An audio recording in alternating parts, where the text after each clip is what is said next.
Karibu tena kwenye Mwanga wa Injili, mahali ambapo neno la Mungu linatoa mwanga hata katikati ya giza la maisha. Na mimi ni Metusela Mabula. Leo tutazungumzia somo linalosema tumaini linalosimama katikati ya hofu. Changamoto, hofu, mashaka na maswali, hali za kiuchumi, afya, uhusiano au hata upweke vinaweza kutufanya tuhisi kana kwamba tumetelekezwa. Lakini rafiki yangu, tumaini la kweli halitokani na hali tulizo nazo, bali linapatikana kwa Mungu. Ukisoma kitabu cha Zaburi 56 ule mstari wa 3 inasema, wakati ninaogopa, nitakutumaini wewe.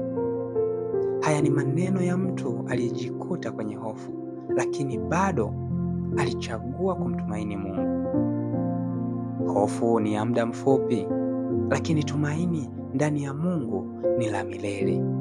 Hata unapopitia kwenye moto, Mungu yupo. Hata unapoogelea kwenye dimbwi la machozi, yeye anakushika kwa mkono wake hodari. Isaya 41 ule mstari wa 10 inasema, usiogope kwa maana mimi ni pamoja nawe, usifadhaike kwa maana mimi ni Mungu wako.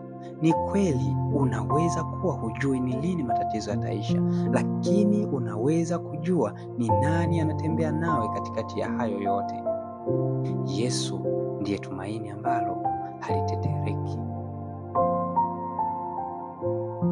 Leo nakutia moyo ndugu yangu, usikubali hofu ikutawale. Tazama juu, shika ahadi za Mungu na tembea kwa imani. Kumbuka, tumaini linalotoka kwa Mungu halishindwi na hali tulizo nazo. Tukutane wiki ijayo kwenye Mwanga wa Injili, ambapo tutazungumza kuhusu neema inayovunja minyororo.